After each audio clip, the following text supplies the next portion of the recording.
Kamu kemana aja sih? Aku teleponin gak diangkat. Sorry, aku baru bangun.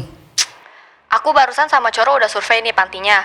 Semuanya udah beres, tinggal besok kita kumpul di rumah Coro. Jam 7 pokoknya harus sampai, titik.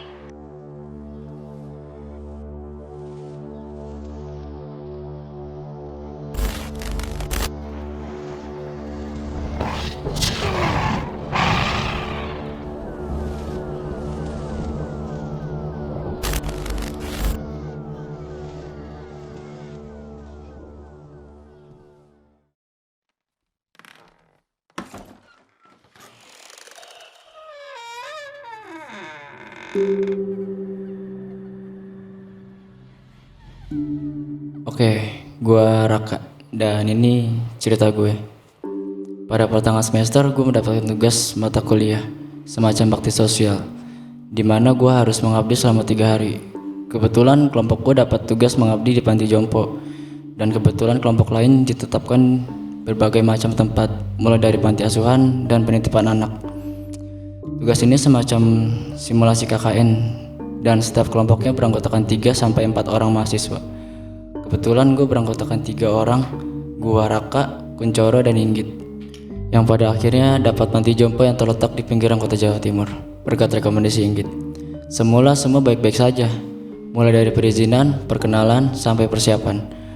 Pagi ini kita mulai berangkat dan kumpul di rumah Kuncoro, karena kita kebetulan memakai mobil Kuncoro. Sorry, telat aku cuk.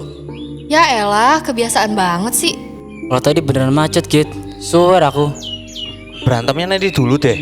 Sekarang kita jalan dulu, nanti kesiangan. Nih ya, karena kamu udah telat, sekarang angkatin tuh barang-barang aku.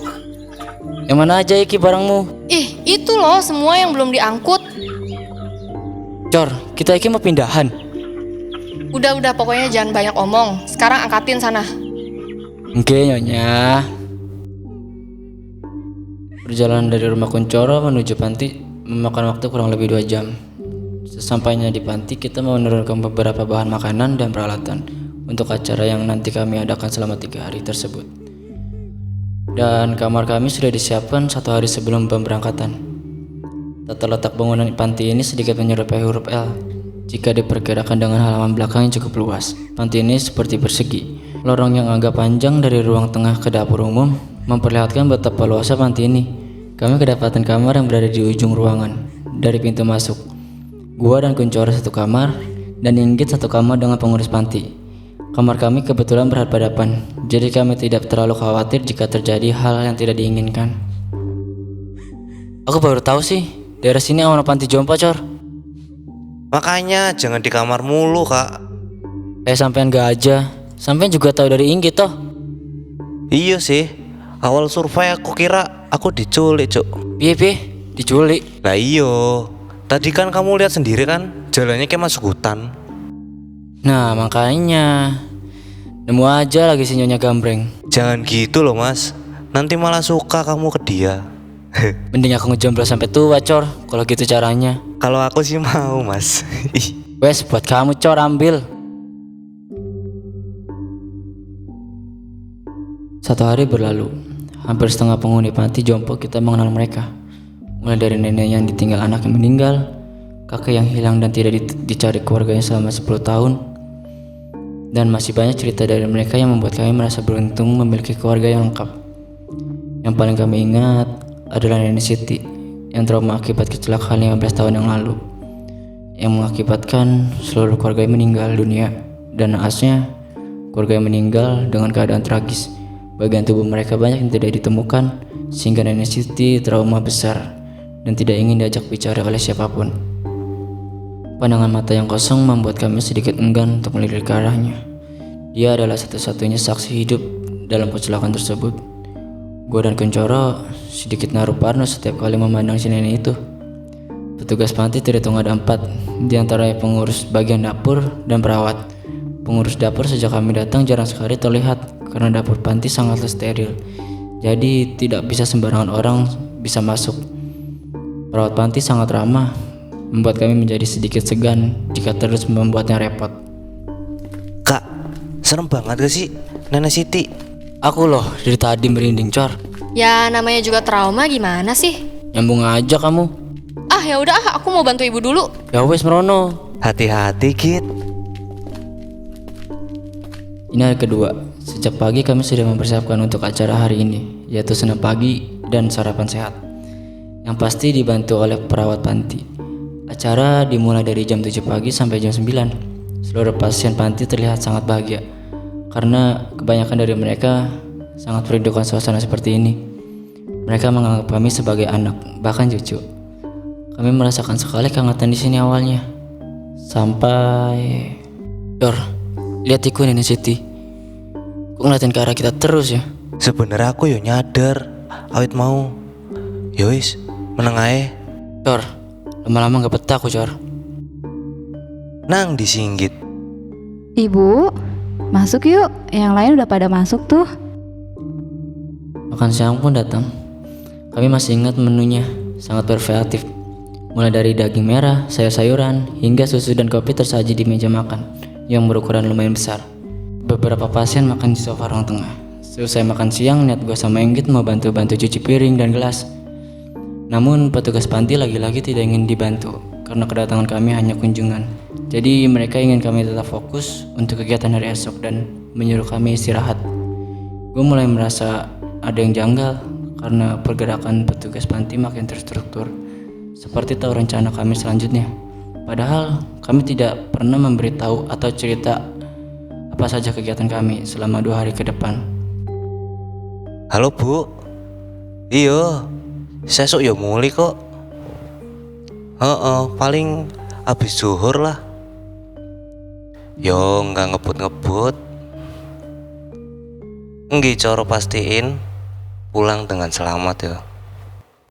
Gue semakin ngerasa tertekan dengan pikiran gue yang mulai liar hari ini. Akhirnya gue memutuskan untuk membakar sebatang rokok ditemani segelas kopi yang gue seduh menggunakan dispenser di kamar. Alur jalan raya membuat stres gue sedikit hilang. Tapi pada malam itu Ake jalo sing enom cuk. Ono apa ora? Iya iki diproses. Sesuk lah. Ngono kayane. Kapan iki juran metu? Kau es podo resik. Cepet dijupul lah, Cuk. Iya, enteni sing jalo dhisik ae. Jo kesuwen. Mau kodong lu alot. Dewe sing dikomplain. Ya wis, aman. gue melihat satu mobil truk box yang datang dan parkir di sebelah dapur. Keranjang demi keranjang yang gue perhatiin itu masuk ke dalam dapur. Gue coba berpikir positif kalau keranjang itu adalah suplai makanan untuk panti. Selesai keranjang, sekarang arah sebaliknya. Dari dapur memasukkan beberapa plastik hitam yang bermuatan besar ke mobil. Entah kenapa, gue langsung berpikir negatif dengan pergerakan orang-orang di dapur.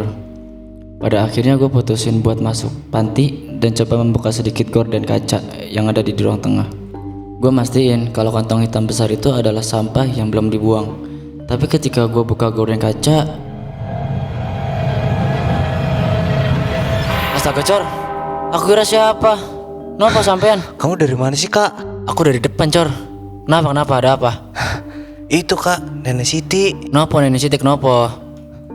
Serem banget di depan kamar kita. Mana ah, masih sore juga, penakut banget. Masalahnya pas aku tanya diem aja. Mana ah, gak ada kok. Sumpah Kak, sumpah.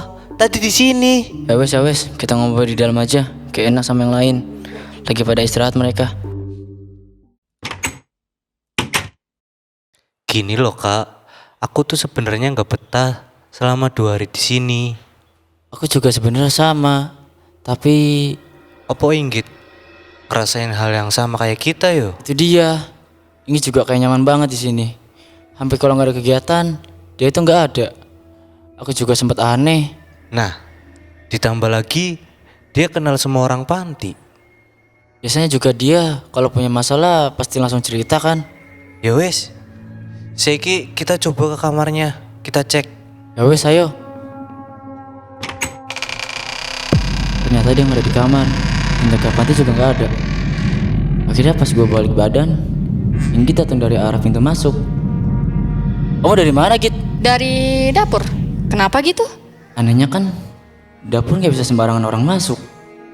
Kok Inggit? Ini loh, aku baru aja selesai masak bantu ibu. Aku bisa minta tolong nggak bawain makanan ke meja makan? Oh, ya udah, yang mana?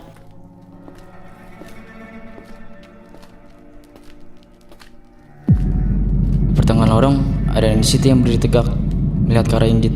Tatapan yang tajam sontak membuat gue berpikir kalau dia mau ngapa-ngapain Inggit. Gue baru aja buka mulut, belum keluar suara, matanya langsung pindah ke arah gue dan membuat gue kaku. Matanya yang sedikit sayu tiba-tiba melotot ke arah gue dan bilang, Pergi dari sini. Inggit tetap tenang banget, gak kayak biasanya. Inggit malah nawarin diri ke Nenek Siti buat antar dia ke kamar. Nek, aku antar ke kamar yuk. Aku rasudi diantar. Wis wayahe kucing-kucingan iki kelar, Cuk. Yah, nembe arep tak tusuk, Su. Sepurane, wis ra tahan.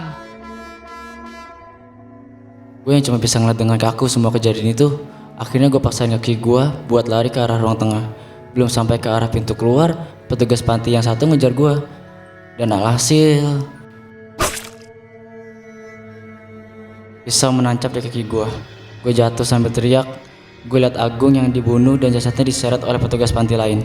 Gue bingung harus apa. Mungkin ini karma gue karena Inggit sempat suka sama gue dan gue tolak dia pada saat itu. Gue yang lagi kesakitan itu sedikit ngesot ke arah pintu panti yang gak sengaja ngedenger. Sudah selesai semuanya. Selesaikan semua. Ini sudah masa panen. Nanti kita bisa dikomplain lagi gara-gara tekstur daging yang terlalu alot. Daging anak muda ini sementara kita jadikan menu tambahan untuk besok. Kita sudah lama tidak makan daging segar. Gue gak habis pikir, ternyata panti ini adalah peternakan manusia yang sering jual beli organ tubuh. Truk itu adalah medianya, dan banyak pasien di sini yang adalah orang-orang hilang, bukan karena nggak dicari keluarganya, tapi memang mereka ngumpetin soal berita kehilangan itu. Gue yang sedikit lagi sampai pintu keluar, tiba-tiba bisa satu lagi nancap di tangan gue, dan